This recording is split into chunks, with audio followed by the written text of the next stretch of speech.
Hello students, welcome all of you in Biology Pushkar, and I am Pankaj Kumar Sinha. In this video lecture we will discuss about DNA replication. So let's start the topic.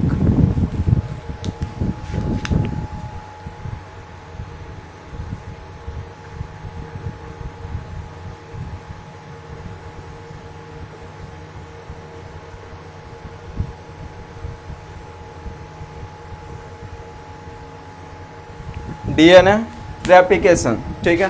तो इस topic के अंदर बहुत सारी बातें करनी है, ठीक है। सबसे पहले हम लोग यहाँ पर देखेंगे semi conservative mode of replication कैसे परफॉर्म होता है, ठीक है। उसका एक्सपेरिमेंटल प्रूफ क्या दिया गया था, डीएनए रेप्लिकेशन होता क्या है, ठीक है। तो इन सभी बातों के बारे में हम लोग यहाँ पर डिस्कशन करेंगे, ठीक है। तो सबसे पहले स्टार्ट करते हैं फिर।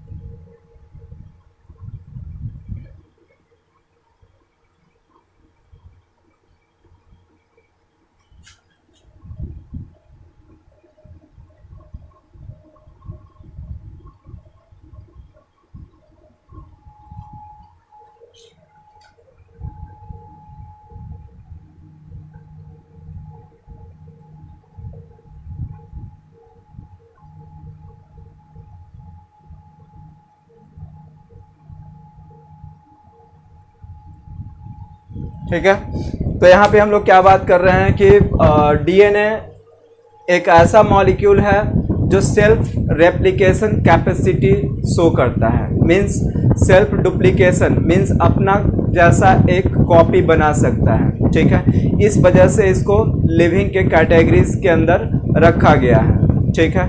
Thus it is living molecule, okay. तो ये बात क्लियर हो गया कि डीएनए क्या करता है, अपना एक कॉपी बना सकता है। क्लियर। अब इसके बाद नेक्स्ट यहाँ पर हम लोग बात करते हैं फिर क्या कि डीएनए जो है आपका DNA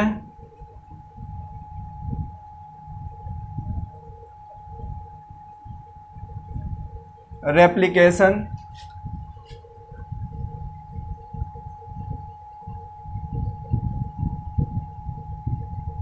take place in S phase of cell cycle, ठीक है। तो जब सेल साइकिल सेल डिवीज़न जब हम लोग स्टडी करते हैं तो वहाँ पर हम लोग देखते हैं क्या कि जो एस फेज होता है उसके अंदर क्या होता है, डीएनए का रेप्लिकेशन होता है, ठीक है। तो ये इस बात को ध्यान में रखना है कि एस फेज में क्या होता है, डीएनए का रेप्लिकेशन होता है, डीएनए का कॉपी बनता है, ओके। अब इसके बाद यहाँ पे हम लोग बात करने वाले हैं कि जो डीएनए रेप्लिकेशन बताया गया उसके पीछे कुछ एक्सपेरिमेंटल प्रूफ दिया गया कि भाई डीएनए जो होता है वो क्या होता है, सेमी कंजर्वेटिव मोड से रेप्लिकेशन परफॉर्म करता है, ठीक है। तो semi conservative mode of replication होता क्या है, ठीक है। तो इसके बारे में कुछ साइंटिस्ट आए और उन्होंने आकर इसके बारे में कुछ एक्सपेरिमेंटल प्रूफ दिया, ठीक है। उससे पहले यहाँ पर semi conservative mode of replication जैसे ही स्टार्ट करते हैं तो उसमें एक नाम आता है, उसके बारे में भी यहाँ पर हम लोग डिस्कस करेंगे, ठीक है। तो सबसे पहले यहाँ पे क्या बात कर रहे हैं, semi conservative mode of replication. Semi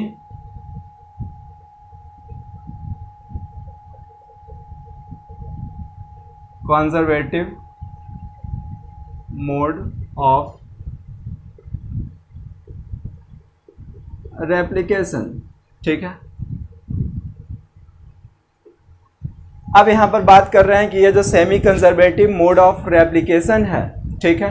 तो semi conservative mode of replication के अंदर सबसे पहले जिन्होंने बताया था उनका नाम है वाटसन एंड क्रिक, ठीक है।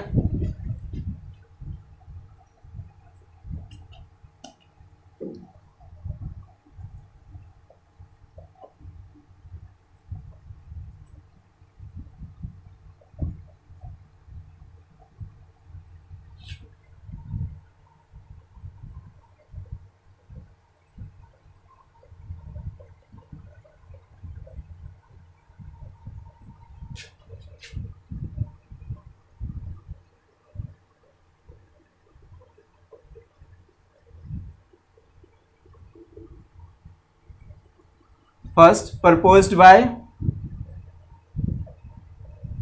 वाटसन एंड क्रिक, ठीक है, इन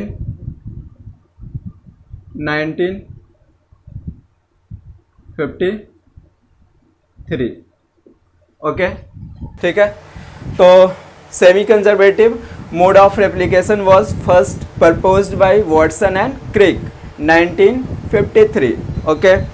इसके बाद यहाँ पे डिस्कशन आता है फिर semi conservative mode of replication experimentally proved bye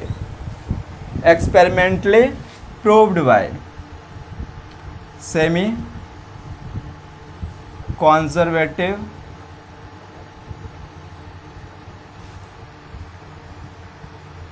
mode of replication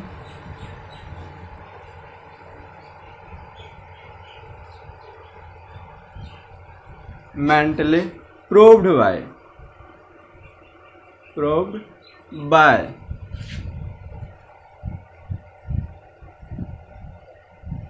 Michelson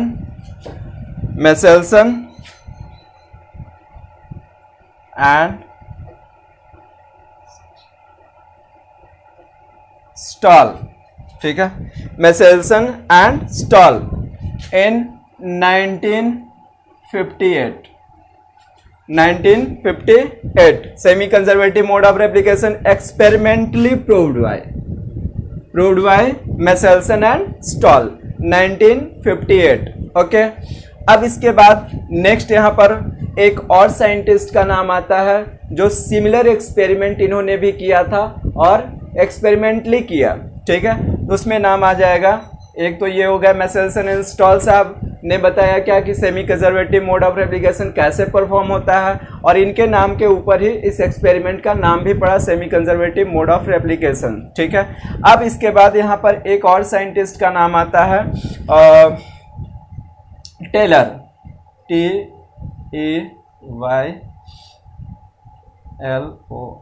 Taylor, ठीक है। तो टेलर साहब ने क्या किया, इन्होंने क्या किया, root tip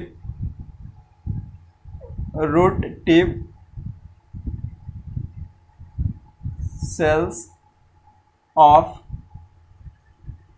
Vysya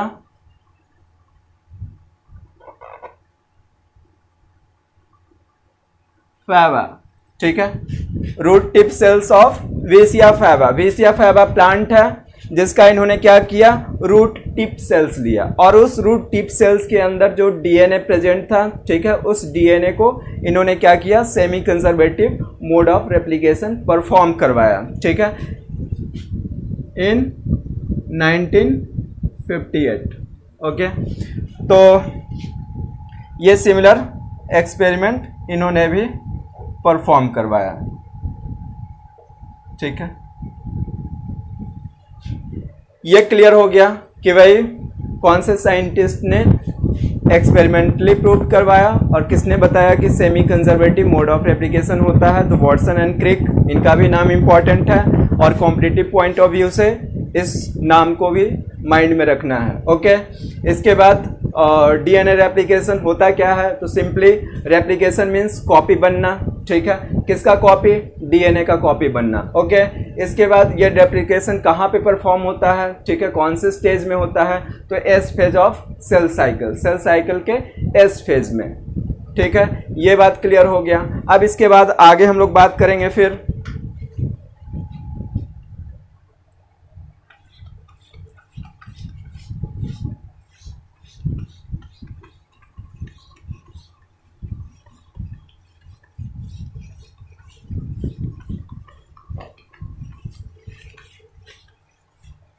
semi conservative mode of replication के अंदर जब बात करते हैं तो semi conservative mode of replication के अंदर बेसिकली कुछ केमिकल कंपाउंड इन्होंने क्या किया, सेलेक्ट किया, मेसेल्सन एंड स्टॉल साहब ने, ठीक है। तो उसमें सबसे पहले हम लोग क्या बात करेंगे, ठीक है, तो यहाँ पे इन्होंने क्या सेलेक्ट किया, N15, ठीक है, N15, ठीक है, N15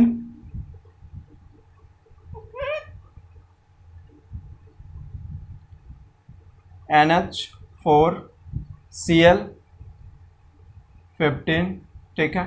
ये N15 है क्या, ठीक है, तो सिंपली इसको क्या बोला जा रहा है कि नाइट्रोजन का हैवी आइसोटोप है, ठीक है, नाइट्रोजन का एक हैवी आइसोटोप है।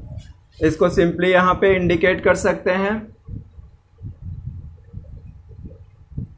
हैवी आइसोटोप ऑफ नाइट्रोजन, ठीक है। नाइट्रोजन का क्या है, एक हैवी आइसोटोप है, ठीक है, इसको ऐसे सिंपली नाइट्रोजन, ठीक है।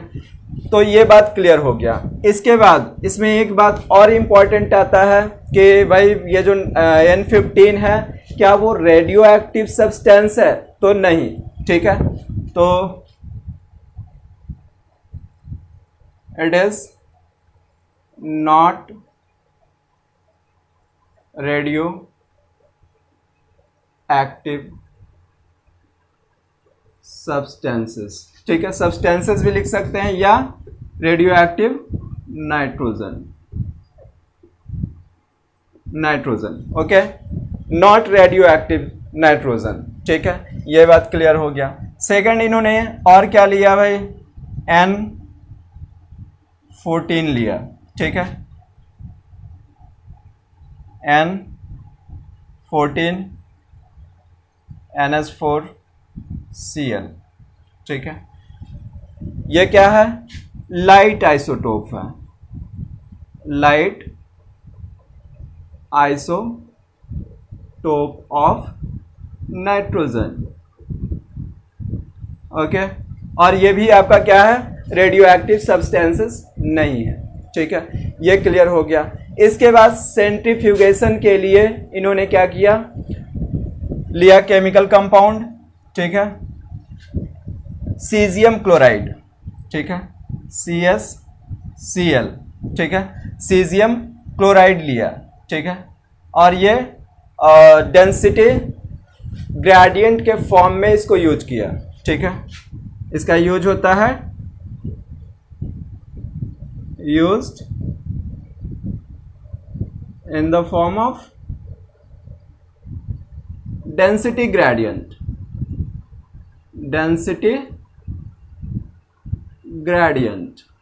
ठीक है।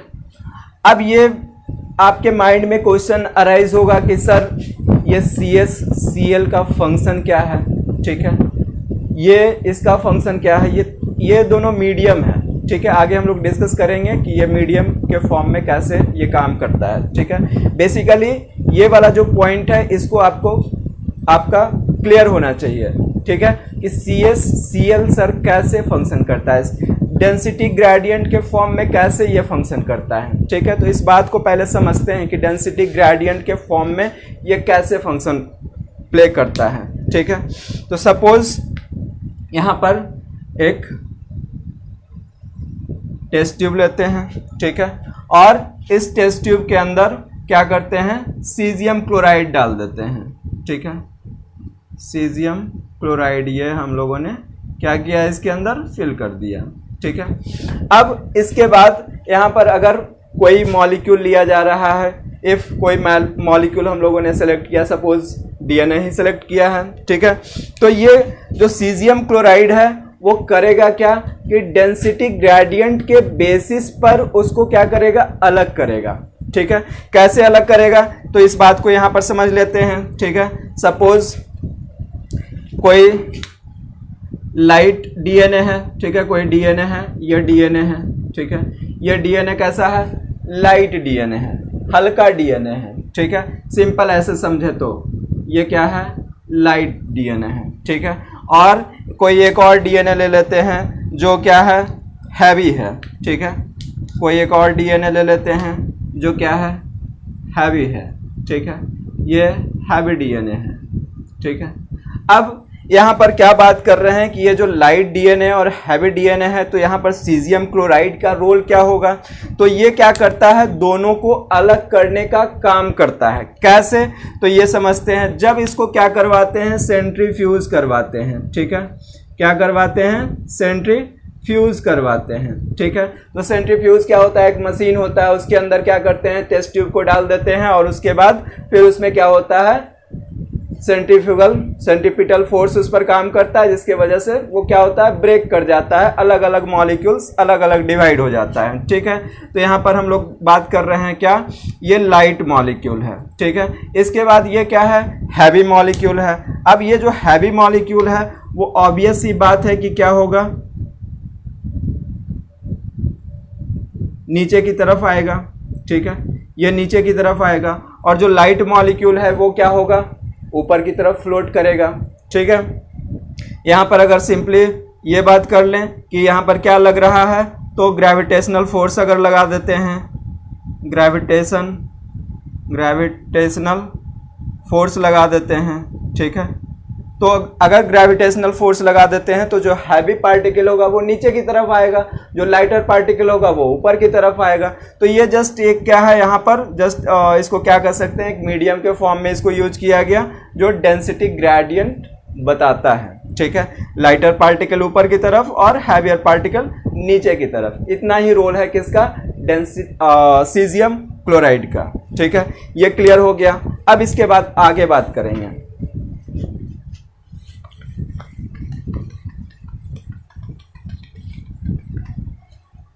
ठीक है।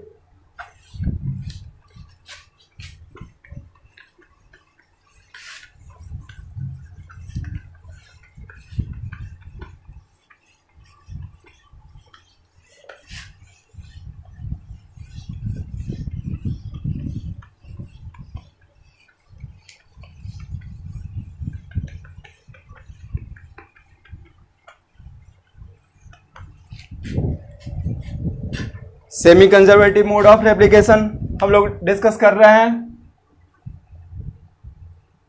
सेमी कंजर्वेटिव मोड ऑफ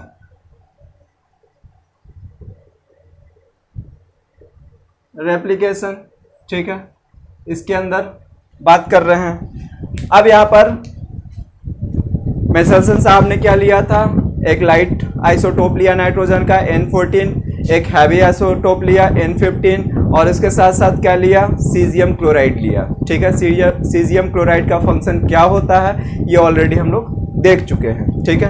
अब हम लोग यहाँ पर क्या बात कर रहे हैं कि जो DNA semi conservative mode of replication perform करवाया मेसेल्सन एंड स्टॉल साहब ने, ठीक है, उसमें कुछ एक्सपेरिमेंटली प्रूव किया कि भाई जो रेप्लिकेशन होता है वो कैसा होता है, सेमी कंजर्वेटिव मोड से होता है, ठीक है। सेमी कंजर्वेटिव मोड मैंने बोला है कि लास्ट में मैं इसको बताऊंगा। Semi conservative mode means half parental and half newly form DNA, ठीक है। तो ये मीनिंग है, बट यहाँ पर ये कैसे परफॉर्म होता है तो उसको एक्सपेरिमेंट में एक परफॉर्म करके दिखाया, ठीक है। तो इन्होंने सबसे पहले क्या लिया था, N15 हैवी आइसोटोप लिया, ठीक है।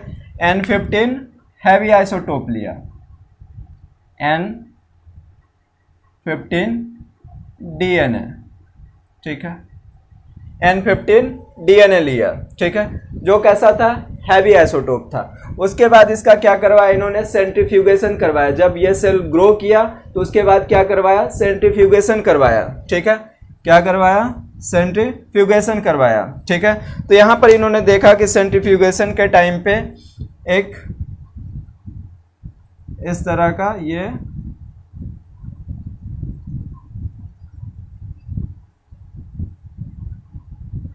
ठीक है, ये आपका क्या हुआ, N15 मिला, ठीक है, N15 मिला, N15 डीएनए हैवी आइसोटोप मिला, ठीक है। इसको यहाँ पे लिख सकते हैं हैवी होने के वजह से ये बॉटम में आ गया, ठीक है। यहाँ पे भी बॉटम में भी आप इसको क्लियर कर सकते हैं। अब यहाँ पर एक बात और इंडिकेट मैं कर दूं,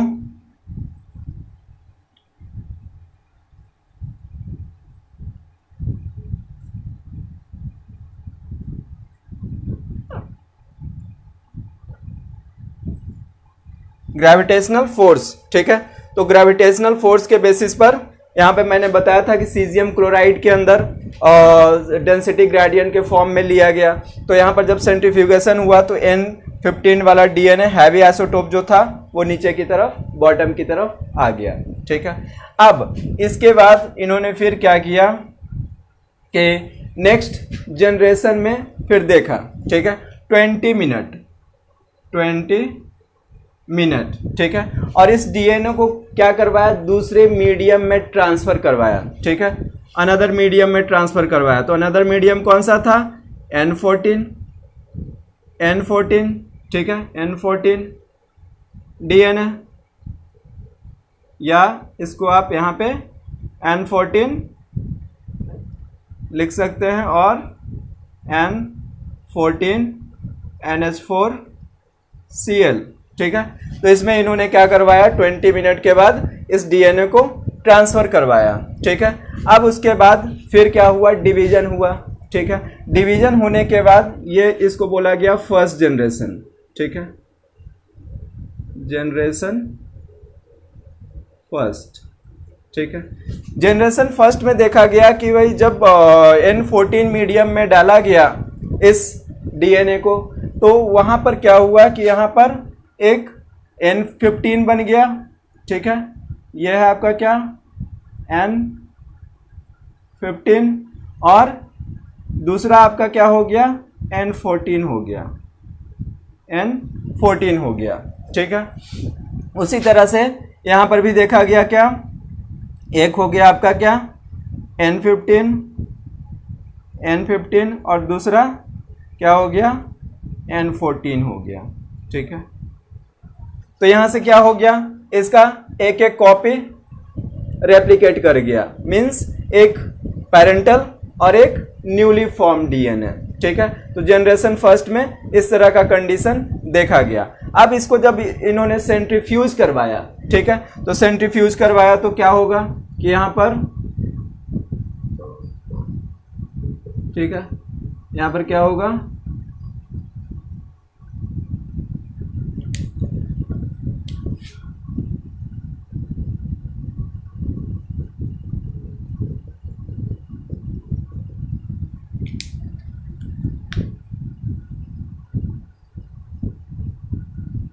इस तरह से ये क्या आ गया, हाइब्रिड आ गया, ठीक है, ये क्या आ गया, हाइब्रिड आ गया, ठीक है, जिसके अंदर N14 भी था और N15 भी था, ठीक है।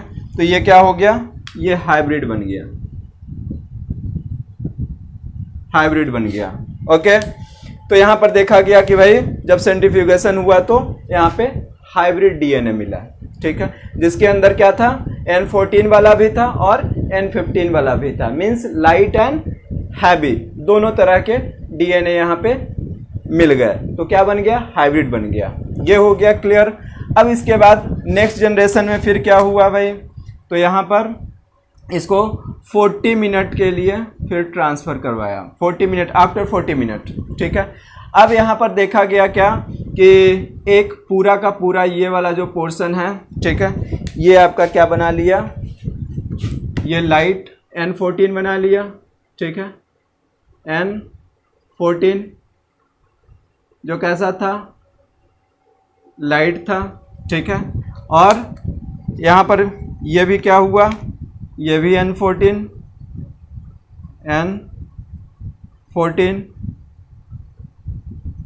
लाइट था, ठीक है। यहाँ पर क्या हुआ कि एक लाइट और एक हैवी, ये आपका N15 हैवी और N14 लाइट, ठीक है, ये हो गया। इसी तरह से इसमें भी देखा गया N14 light and N15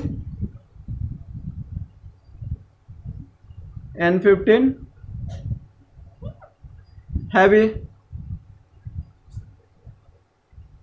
ठीक है, तो यहाँ पर जब इसको सेंट्रीफ्यूज करवाया गया तो सेंट्रीफ्यूज करवाने के बाद यहाँ पर इन्होंने क्या देखा कि दो बैंड अलग अलग, दो लेयर मिला। ठीक है, दो अलग अलग लेयर मिला। ठीक है, तो दो अलग अलग लेयर यहाँ पे बना लेंगे। ठीक है, मैंने बोला था कि सीजियम क्लोराइड क्या करता है, सेपरेट करता है। ठीक है, डेंसिटी ग्रेडियंट। ठीक है, तो ये क्या हो गया, ये बन गया आपका N14 जो कैसा था, लाइट था। ठीक है, और दूसरा आपका हो गया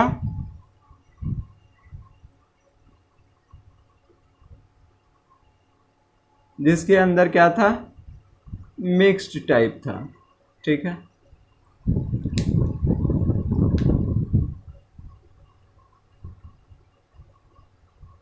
इसके अंदर कैसा था, ये मिक्स्ड टाइप था, जिसके अंदर क्या था, N14 as well as N15।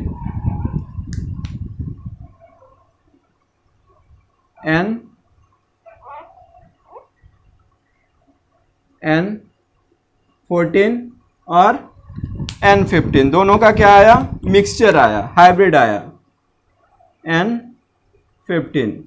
ठीक है, तो N14 N15 आया, तो ये क्या था, हाइब्रिड था, ये हाइब्रिड मिल गया। और ये क्या मिल गया, यहाँ पे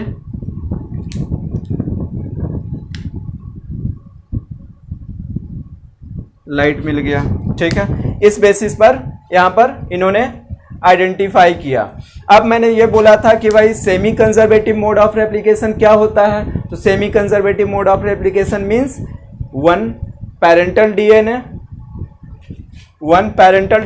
N15 and one newly form DNA.